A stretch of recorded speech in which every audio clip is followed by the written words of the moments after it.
Hey guys, welcome back to the channel Rahul X coding and to the series of C programming. और आज इस series का tutorial number 8 है और आज इस ट्यूटोरियल में हम लोग जानेंगे कि स्कैनएफ फंक्शन क्या होता है। ठीक, तो देखो अभी तक हम लोग क्या कर रहे थे कि जैसे किसी वेरिएबल के अंदर हमें वैल्यू स्टोर करना रहता था तो हम कोडिंग विंडो से ही वैल्यू को किसी वेरिएबल के अंदर रख देते थे। ठीक, और हमें उस वैल्यू को देखना रहता था, हम आउटपुट स्क्रीन पे मैसेज लिख देते थे और वो हमें आउटपुट स्क्रीन पे मैसेज दिख जाता था। ठीक, तो ये काम हम लोग कोडिंग विंडो पर करते थे। आप जैसे एक एग्जांपल लो, जैसे हम लोग मान लो इंट ए लिखा, ए के अंदर हमें 8 डाल दिया। ठीक, और यही हमें मैसेज देखना है कि ए के अंदर क्या है, तो हम लोग प्रिंटएफ लिखते थे और इसके अंदर लिखते थे value of a equals to %d। Value कहाँ से लाना है, ए से लाना है। तो हमें आउटपुट स्क्रीन पे क्या मिलता था देखने को, हाँ यहाँ पे लिखता value of a equals to जो भी वैल्यू है ए का, यहाँ दिख जाता था। ठीक, आप जैसे एक और एग्जांपल लेते हैं, जैसे अगर आप मेरे पिछले वीडियो को देखा होगा लेक्चर नंबर 5 को, तो मैंने उसमें बताया था कि नंबर्स को कैसे ऐड करना है, सब्ट्रैक्ट करना है, मल्टीप्लाई करना है, डिवाइड करना है। ठीक है, तो जैसे एक सिनेरियो ऐसे बनता है कि मान लो 2 नंबर को ऐड करना है, तो हम एक इन टाइप का, इसको अलग कर लेते हैं पहले, एक इन टाइप का p बना लिया, इसके अंदर मान लो 7 डाल दिए। ठीक, एक इन टाइप का हमने q बना लिया, इसके अंदर हमने मान लो 15 डाल दिया। अब एक हम सम वेरिएबल बना लेते थे जिसमें कि हमने दोनों वैल्यू को डाल देना है, तो हम इन टाइप का सम बनाएंगे, इसमें क्या कर देंगे p प्लस क्यू कर देंगे। अब हमें देखना रहे कि सम के अंदर क्या वैल्यू स्टोर हुआ, तो हम लोग प्रिंटएफ में लिखते थे। पहले इसका देखो p नाम का मेमोरी बनेगा एक, जिसमें क्या आएगा 7 आएगा, और एक q बनेगा, q के अंदर क्या आएगा 15 आएगा।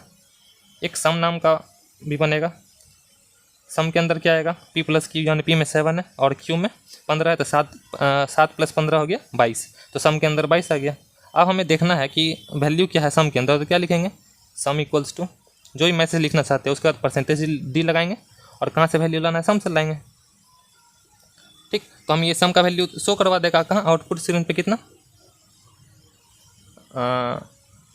ये शो कर देगा सम इक्वल्स टू 22। अब देखो एक ऐसा केस आ गया कि ये जो सम के अंदर तुमने 7 प्लस 15 का वैल्यू स्टोर किया है, अब तुम चाहो कि जैसे दूसरे नंबर को ऐड करना है, मान लो तुम्हें 30 और 20 को ऐड करना है, पहला नंबर 30 और दूसरा नंबर 20 को ऐड करना रहे, तो तुम क्या करोगे, कोडिंग विंडो पे वापस जाओगे, पी के अंदर जो 7 है उसे इरेज करोगे, फिर 30 डालोगे।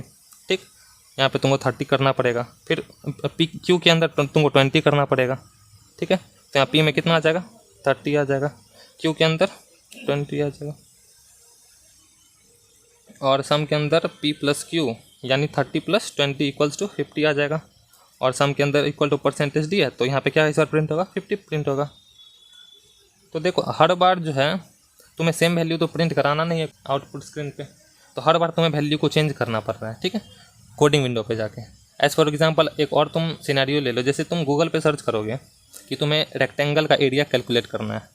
ठीक है, तो रेक्टेंगल का एरिया कैलकुलेट करने के लिए क्या क्या रिक्वायरमेंट्स है कि आपको लेंथ पता होना चाहिए, एक ब्रेथ पता होना चाहिए। ठीक है, तो आप गूगल पे एरिया ऑफ रेक्टेंगल सर्च करोगे तो आपको एक विंडो देगा खोल के। ठीक, यहाँ पे आपसे पूछेगा लेंथ बताओ आप, ब्रेथ बताओ आप, तो आपसे ये जो पूछ रहा है ये आपको थोड़ी कर रहा है कि आपको इसका कोडिंग विंडो ही खोल के दे रहा है। वो आपको क्या बोल रहा है कि ये लो कोड, जहाँ पे लेंथ लिखा हुआ है कुछ पहले से उसे इरेज करके आप अपना लेंथ डाल दो, फिर जो ब्रेथ पहले से कुछ लिखा हुआ है उसे इरेज करके जो तुम्हें ब्रेथ देना है वो दे दो, उसके बाद हाँ कैलकुलेट हो जाएगा, उसके बाद हम प्रिंट करवा देंगे। ऐसा तो करता नहीं है, वो तुम्हें कोडिंग विंडो का एक्सेस देता नहीं है, वो तुम्हें क्या करता है आउटपुट, एक तरह से आउटपुट स्क्रीन ही प्रोवाइड करा देता है।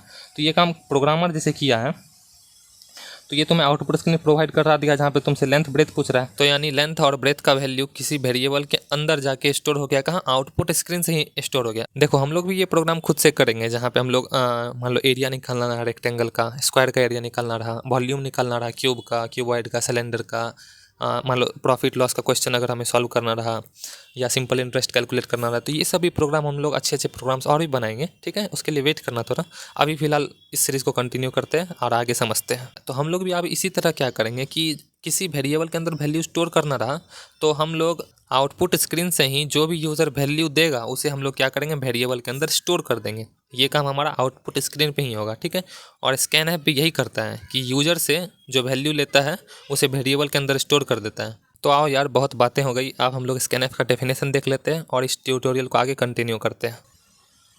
तो देखो स्कैनएफ जो है हमारा ये एक प्री डिफाइंड फंक्शन है जो studio.h हेडर फाइल में डिफाइंड है, ठीक। Scanf is a pre defined function defined in studio.h header.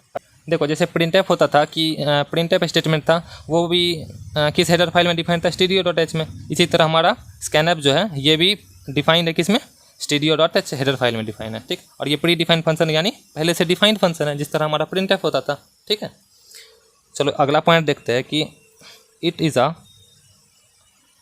Formatted input function. ये इनपुट फंक्शन है, इनपुट मतलब यानी जो इनपुट यूजर से लिया जाता है वो इनपुट, ठीक है। तो इसीलिए इनपुट फंक्शन कहा जाता है क्योंकि जो है हमें डाटा जो है यूजर से लिया जाता है। इसी तरह हमारा प्रिंटएफ जो था वो हमारा आउटपुट था, क्यों, क्योंकि जो हमारा मैसेज था वो हमें आउटपुट स्क्रीन पे प्रिंट कराने का काम करता था, तो इसीलिए हम उसे आउटपुट फंक्शन कहते थे। ये इनपुट लेने का काम करता है तो इसे इनपुट फंक्शन कहते हैं, ठीक है। अगला पॉइंट देखते हैं, it is used to accept data from the user. Obvious बात है, इनपुट फंक्शन है तो ये क्या करेगा, डेटा कहाँ से लेगा, यूजर से लेगा, कहाँ पे, आउटपुट स्क्रीन पे ही ले लेगा, ठीक है। अगला पॉइंट देखते हैं, we can accept many types of data. देखो हम इससे बहुत तरह का डेटा ले सकते हैं, सच एज क्या ले सकते हैं, जैसे कि हम इंट टाइप का हम वैल्यू ले सकते हैं, कैर टाइप का वैल्यू ले सकते हैं, फ्लोट टाइप का वैल्यू ले सकते हैं, डबल टाइप का वैल्यू ले सकते हैं, एक्सेट्रा, ठीक है। तो हम इसे बहुत तरह का वैल्यू ले सकते हैं। जैसे कि हम बोले थे कि इंटीजर वैल्यू लेना है तो हम किस डेटा टाइप का यूज़ करते हैं, इंट का यूज़ करते हैं, ठीक। तो हम भी यहाँ इंट का यूज़ करेंगे। कैरेक्टर लेना है तो कैर का यूज़ करेंगे। फ्लोटिंग पॉइंट यानी पॉइंट वाला नंबर लेना है तो फ्लोट डेटा टाइप यूज़ करेंगे। तो अब हम लोग क्या करते हैं, इसका एक सिंटैक्स देख लेते हैं कि प्रोग्राम में इसका यूज़ कैसे करेंगे, ठीक है। तो देखो हमारा सिंटैक्स है, सबसे पहले हम लोग लिखेंगे स्कैनएफ, हर एक लेटर स्मॉल में लिखा जाएगा, ठीक। और उसके बाद हम क्या करेंगे, एक ब्रैकेट लगाएंगे और सेमी कॉलन देंगे और इसके अंदर हम अपना लिखेंगे फॉर्मेट स्ट्रिंग, ठीक। और डबल कोट बंद करेंगे और यहाँ पे हम लोग कॉमा लगाएंगे और यहाँ पे हम लिखेंगे address of variable, very important, ठीक है। और हम क्या कर देंगे, यहाँ पे ब्रैकेट क्लोज करेंगे, यहाँ पे सेमीकोलन लास्ट में लगाएंगे। देखो हम क्या किए कि हमें इसका सिंटेक्स लिखना है तो पहले स्कैनएफ लिखेंगे और फॉर्मेट स्ट्रिंग लिखेंगे, जैसे %d हो गया इंटीजर के लिए, %c हो गया कैरेक्टर वैल्यू के लिए, %f हो गया फ्लोटिंग डेटा टाइप के लिए, ठीक है। तो इस तरीके से हम लोग फॉर्मेट स्ट्रिंग लिखेंगे। फिर कॉमा के बाद हम लोग एड्रेस लिखेंगे जहाँ पे हमें वैल्यू को भेजना रहे, ठीक है। अभी देखो हम लोग एक एग्जाम्पल से देखते हैं इसे कैसे करना है।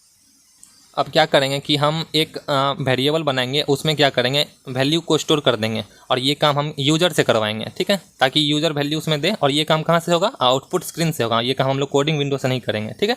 इसके लिए हम लोग क्या करते हैं, एक एग्जाम्पल लेते हैं, पहले इसे अलग कर लेते हैं, ठीक। एक हम मान लो इन टाइप का एक एक्स बना लिए, ठीक। और अब यहाँ पे क्या होगा, मेमोरी क्रिएट होगा एक्स के लिए। ये किस टाइप का होगा, इन टाइप का होगा। अभी हमने इसमें कुछ भी वैल्यू को नहीं डाला है, ठीक। अब हम लोग स्कैनएफ लिखेंगे, ठीक है। और ये देखो फॉर्मेट स्ट्रिंग है, ये देखकर मत घबरा जाना, ये क्या है, ये तो मैंने बस बताने का मैंने बताया कि 2 डबल कोट एरिया के अंदर क्या लिखना है, ये पूरा एक ही चीज़ को डिनोट करता है, यानी फॉर्मेट स्ट्रिंग इसमें लिखना है। तो एक्स किस टाइप का, इन टाइप का है, तो इंटीजर वैल्यू के लिए इंटीजर डेटा टाइप का फॉर्मेट स्ट्रिंग क्या होता है, %d। तो हम लोग यहाँ क्या लिखेंगे, %d। चलो हमने फॉर्मेट स्ट्रिंग लिख लिया। अब 2 डबल कोट एरिया को बंद करेंगे, कॉमा लगाएंगे और देखो एड्रेस ऑफ वेरिएबल। एड्रेस के लिए हम लोग एक ऑपरेटर यूज़ करते हैं जिसका नाम है %, ठीक है, %। और हमें कहाँ पे भेजना है, एक्स भेजना है, एक्स नाम के वेरिएबल के पास भेजना है, तो हम यहाँ लिखेंगे एक्स। बस ये काम हमारा हो गया ख़त्म, ठीक है। अब ये देखो ये क्या है, ये जो %, है इसे बोलते हैं %। ये n टाइप का दिख रहा है, ये जो कीबोर्ड पे होता है ना नंबर, ये 7 नंबर पे शायद आपको दिख जाएगा ये %, ठीक है। तो इसका काम क्या होता है, ये जो है स्कैनएफ बोलता है कि नहीं भैया हमें सिर्फ वेरिएबल नहीं चाहिए, हमें उसका एड्रेस चाहिए, ठीक ना। जैसे एक्स मान लो, एड्रेस समझ लो एक घर, हमें एक्स का घर बता दो, हम क्या करेंगे उसके घर पे जाके वैल्यू को रख देंगे, ठीक, यानी उसके एड्रेस पे जाके वैल्यू को रख देंगे। जो भी यूज़र हमें मान लो 5 देगा, 20 देगा, 10 देगा, जो भी इंटीजर वैल्यू देगा, हम क्या करेंगे वो वैल्यू को ले जाएंगे और एक्स के घर पे जाके यहाँ पे रख देंगे। ठीक है, तो एड्रेस यही काम करना है। ये ऑपरेटर है, ठीक है ना। ऑपरेटर हम लोग अभी बाद में पढ़ेंगे, ठीक है। इसे M% रीड किया जाता है, रीड एज लिख देते हैं यहाँ पे, रीड एज, ठीक। और ये ऑपरेटर, ऑपरेटर जैसे होता है प्लस माइनस, ये सभी ऑपरेटर है, एस्टेरिस्क, डिवीज़न, आगे हम और भी देखेंगे। ये मॉड्यूलो ऑपरेटर है, ठीक ना, इसका इसे हम आगे पढ़ेंगे। तो और भी ढेर सारा ऑपरेटर होता है, वो सब हम आगे पढ़ेंगे, उसका टेंशन मत लेना, बहुत इजी सारा चीज़ टॉपिक है, ठीक ना। अभी बस ये जानो, इसे कहते हैं M%। और स्कैनएफ हमेशा एक रिक्वायरमेंट है इसका कि इसमें एड्रेस देना पड़ता है वेरिएबल का, तभी वो जाके वैल्यू स्टोर करता है। अब हम लोग क्या करते हैं, यहाँ पे आउटपुट स्क्रीन बना लेते हैं, OP लिख लेते हैं आउटपुट के लिए। अब देखो, जैसे हमने इन टाइप का एक्स बनाया, तो स्कैनएफ जैसे ही हमने लिखा तो यहाँ पे हमारा कर्सर है, अभी कर्सर ब्लिंक करेगा यहाँ पे, ठीक ना। स्कैनएफ के ये बोलता है कि जैसे मान लो स्कैनएफ के बाद और भी कुछ लिखा रहता, ये कर्सर यहाँ ब्लिंक करता, ठीक ना। आउटपुट स्क्रीन पे जो है ये कर्सर तब तक ब्लिंक करता है जब तक कि आप कोई वैल्यू देके एंटर बटन प्रेस ना कर दो। कोई वैल्यू इन द सेंस कि स्कैनएफ यहाँ पे %d यानी इंटीजर वैल्यू लेने का काम कर रहा है, तो आप कोई भी इंटीजर वैल्यू प्रेस करोगे और एंटर जब तक बटन नहीं दाबोगे तो आगे का इंस्ट्रक्शन चलेगा नहीं, ठीक है। तो स्कैनएफ का यही रूल है कि आपके लिए स्क्रीन इंतजार करेगा, कुछ भी आगे का चीज़ नहीं यहाँ पे शो होगा जब तक कि आप कुछ भी वैल्यू, मतलब कोई भी इंटीजर वैल्यू देके एंटर बटन ना प्रेस कर दो। जैसे ही आप यहाँ पे वैल्यू देके एंटर बटन प्रेस कर दो, आगे का कोड एग्जीक्यूट होने लगेगा। अभी देखो जैसे यहाँ कर्सर ब्लिंक कर रहा है, ठीक। आपने यहाँ पे मान लो दे दिया 9, ठीक, 9 दिया, उसके बाद आपने एंटर बटन प्रेस कर दिया, ये एंटर बटन का सिंबल, आपने एंटर बटन प्रेस कर दिया तो ये 9 चले जाएगा कहाँ पे, एक्स के एड्रेस पे, यानी एक्स का एड्रेस ये है, यहाँ पे 9 आ जाएगा, ठीक है। अब हम लोग मान लो चाहेंगे कि इस एक्स के अंदर जो वैल्यू है उसे प्रिंट करना, तो हम यहाँ क्या लिखेंगे, printf लिखेंगे, value of a equals to, sorry x equals to %d। Value कहाँ से लाना, x से लाना, कॉमा के बाद x लिखेंगे। देखो ध्यान देना, printf में जो है ये M% नहीं लगता है, ठीक ना, उसमें सिर्फ वैल्यू लिखा जाता है। स्कैनएफ में M% के साथ लिखा जाता है वेरिएबल को, ठीक ना। तो ये चीज़ ध्यान में रखना। तो हमने यहाँ पे क्या किया, x का वैल्यू प्रिंट करवा लिया, तो यहाँ पे क्या प्रिंट में आ जाएगा, value of x equals to %d, यानी x के अंदर जो वैल्यू है वो दे दो, यहाँ पे 900 हो जाएगा।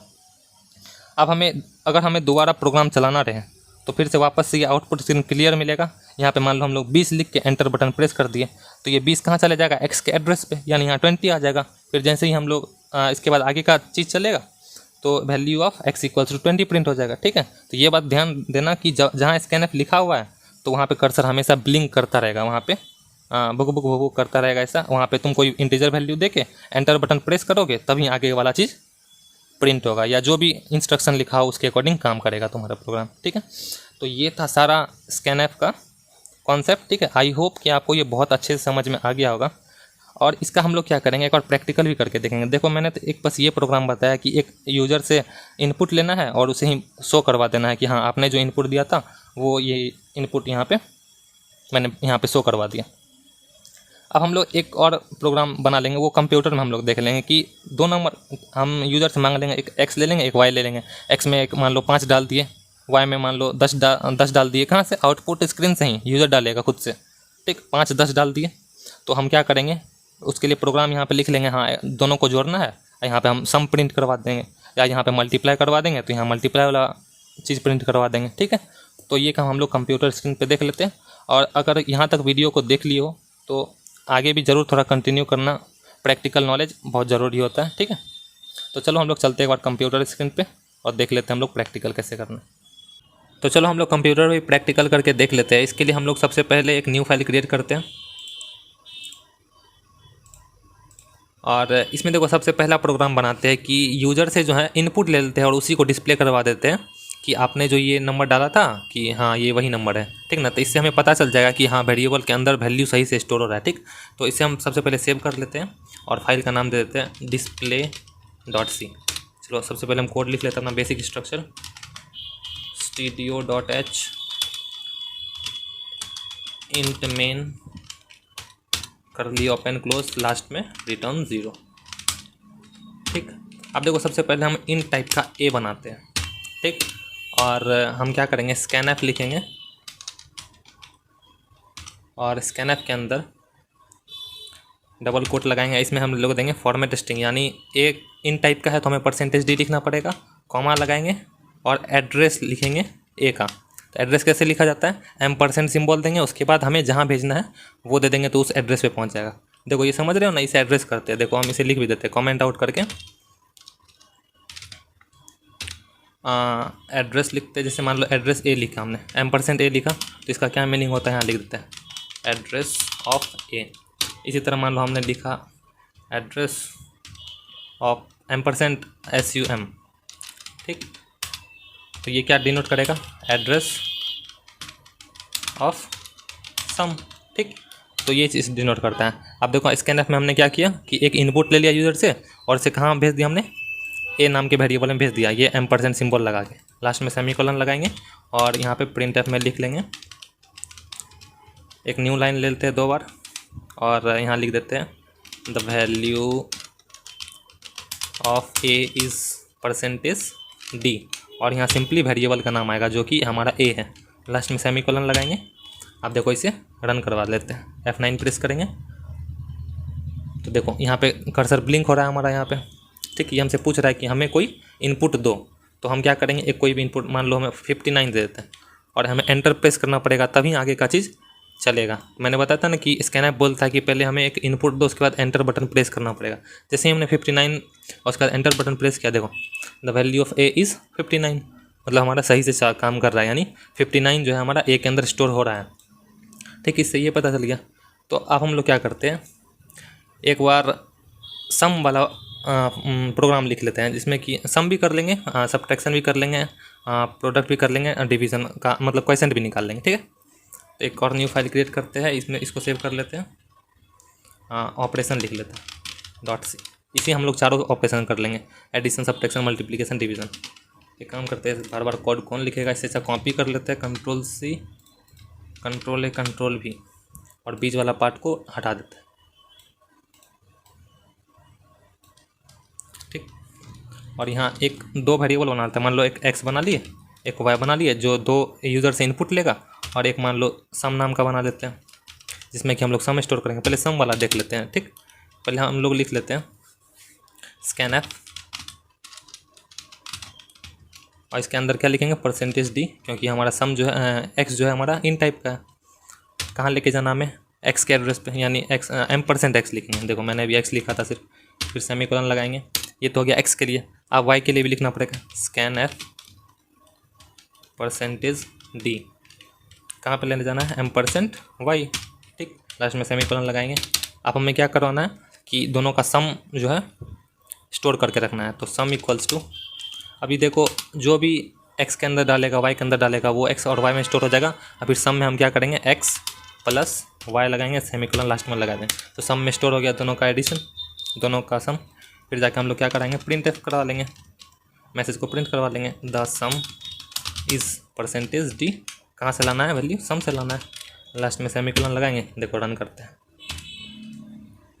अब पूछ रहा है वैल्यू, तो यहाँ ब्लिंक कर रहा है कर्सर, यानी पहला वैल्यू हमें डालना है, मैंने डाल दिया 5, फिर एंटर किए, फिर दूसरा वैल्यू पूछ रहा है, दूसरा वैल्यू दे दी 6, तो 5 द सम इज़ क्या 11, यानी 5 + 6 = 11, जो कि सम में स्टोर हुआ और हमें मैसेज प्रिंट हो गया द सम इज़ 11, यानी एकदम सही से हमारा प्रोग्राम एग्जीक्यूट हो रहा है, ठीक है। अभी देखो हमने यहाँ पे 2 बार स्कैनएफ लिखा है, तो क्या एक बार स्कैनएफ से नहीं काम हो सकता है, जैसे प्रिंटएफ में होता था बैकस्लैश n लिखते थे तो हम एक ही प्रिंटएफ में काम कर लेते थे, तो ये काम स्कैनएफ में भी हो सकता है। देखो कैसे, इसको हटा लेते हैं, इसको कमेंट आउट ही कर लेते हैं। अब देखो यहाँ परसेंटेज डी जो है, इसको 2 बार परसेंटेज डी लिख लेते हैं। देखो इसमें ध्यान देना, कॉमा मत लगाना, जब भी फॉर्मेट स्ट्रिंग लिखो 2 डबल कोट एरिया के अंदर उसमें कॉमा मत लगाना, एज इट इज़ 2 बार परसेंटेज डी लिख लेना, जो भी मतलब डेटा टाइप है उसके अकॉर्डिंग फॉर्मेट स्ट्रिंग लिखना। और यहाँ पे जो कॉमा के साथ परसेंटेज एक्स है ये डिनोट करता है, कॉमा लगाया M%x लिखा मैंने, तो ये M%x यानी कहाँ लेके जाना है, x के एड्रेस पे पहला वैल्यू, ये कॉमा लगाएंगे, फिर M% कहाँ पे, y पे, ठीक, यानी y के एड्रेस पे दूसरा वैल्यू लेके जाएगा। और फिर से हमारा same program as it is है, तो F9 प्रेस करेंगे, फिर से पूछ रहा है, मान लो पहला दिया वैल्यू 5, दूसरा दिए 3, तो 5 3 8, द सम इज़ 8, यानी परफेक्टली काम कर रहा है, यानी एक स्कैनएफ में भी हमारा काम हो रहा है। तो अब ये देखो कि एक तो देखो जैसे मैंने एक बार फिर से ओपन किया, कर्सर ब्लिंक कर रहा है, तो ये एकदम अच्छा नहीं लग रहा है। इससे अच्छा यहाँ पे एक बार पूछ ले कि इंटर फर्स्ट नंबर, फिर से कर्सर ब्लिंक करे, वहाँ पे हमें नंबर डालना पड़े। जैसे ही एंटर प्रेस करेंगे फिर पूछेगा एंटर सेकंड नंबर, फिर जाके हम दूसरा नंबर डालेंगे, फिर दो नंबर को ऐड करके हमें दिखा देगा कि हाँ आपका ये एडिशन इतना हुआ है। तो ये कितना अच्छा रहेगा कि हमारा आउटपुट भी सजा रहे, वहाँ पे लिखा है कि जो है ना पहला नंबर डालिए दूसरा नंबर डालिए। तो इसके लिए हम लोग क्या करते, देखो इसको जो हम लोग हटा लेते हैं, पहले पूरे को हटा लेते हैं। लिखेंगे हम लोग print F enter first number, ऐसे किया हमने, लास्ट में सेमीकोलन लगाया। इसके बाद हम लोग स्कैन एफ लिख लेते हैं पहला नंबर लेने के लिए। तो क्या लिखेंगे, परसेंटेज डी, यहाँ लिखाएंगे M%, कहाँ ले जाना हमें, एक्स के पास, तो एक्स लिखा हमने, सेमीकोलन लगाया लास्ट में। फिर से एक और प्रिंट एफ लिख लेते हैं, इसके लिए एंटर सेकेंड नंबर,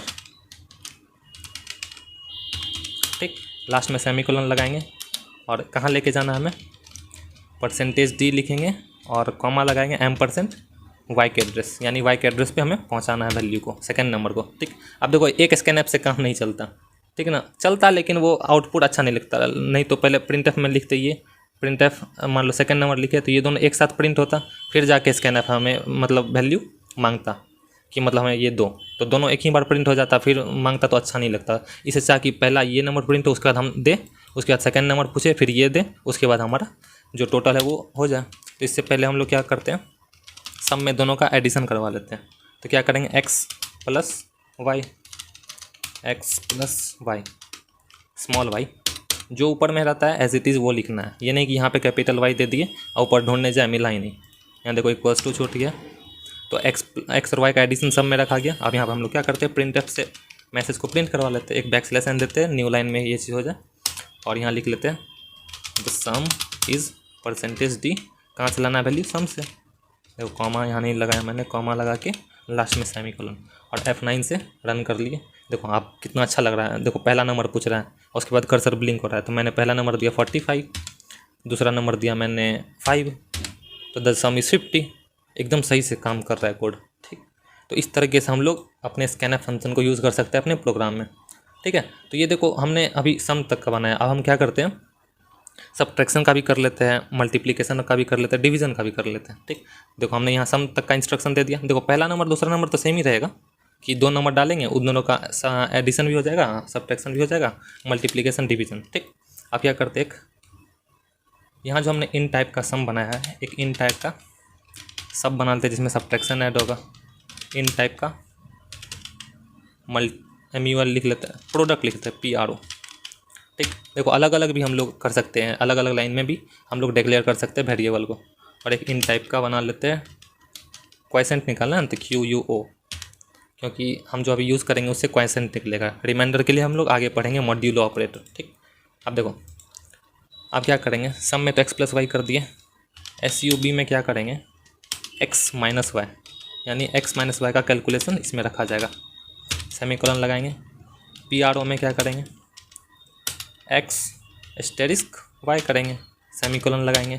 क्वेश्चन में कैसे निकालेंगे, x डिवीज़न ऑपरेटर y, तो हो गया क्वेश्चन हमारा स्टोर हो गया। हम क्या करेंगे, अलग अलग यहाँ पे लाइन में मैसेज को प्रिंट कर लेंगे, इसी को कॉपी पेस्ट बार बार कर लेते हैं, control V control V control V। तो ये दसम है, सम के जगह यहाँ लिख लेते हैं SUB द सब्ट्रैक्शन इस परसेंटेज डी, कहाँ से लाना है, SUB से लाना है।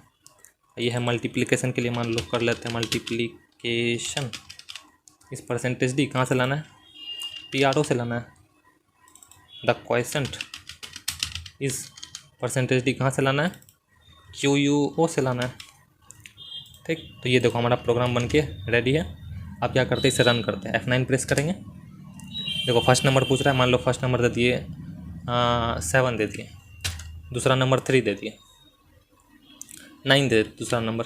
देखो द सम इज 16, 9 + 7 16 होता है। द सब्ट्रैक्शन इज -2, 7 में से 9 जाएगा, -2 बचेगा। The multiplication is 7 × 9 63।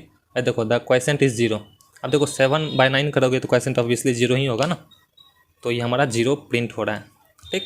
तो इस तरीके से हमारा स्कैनएफ फंक्शन काम करता है। और ये जो एड्रेस है इसे याद रखना, इसे कहते हैं एड्रेस ऑफ ऑपरेटर, ठीक है। अगर मैंने नहीं बताया तो जान लो, इससे मैंने कमेंट आउट करके साथ में लिख देता हूँ। ये जो एंड है इसे कहते हैं एड्रेस ऑफ ऑपरेटर, ठीक है, एड्रेस ऑफ, ठीक। और मान लो यहाँ पे %a लिख दिया तो उसे कहेंगे क्या कि ए का एड्रेस, %b लिख दिया तो बी का एड्रेस, %sum लिख दिया तो सम का एड्रेस, $QUO लिख दिया तो QUO का एड्रेस, ठीक है। तो ये था हमारा आज का ट्यूटोरियल जिसमें कि हमने स्कैनफ फंक्शन को देखा और हमने इसमें ये देखा कि आउटपुट पे कैसे फॉर्मेट करते हैं, ठीक है। एक ही स्कैनफ में कैसे हमने 2 इनपुट को ले लिया, ठीक है। तो इस तरीके से हम लोग स्कैनफ फंक्शन को अपने प्रोग्राम में यूज़ कर सकते हैं और आउटपुट स्क्रीन से ही हम यूज़र से इनपुट ले सकते हैं, ठीक है। तो आज के लिए बस इतना ही।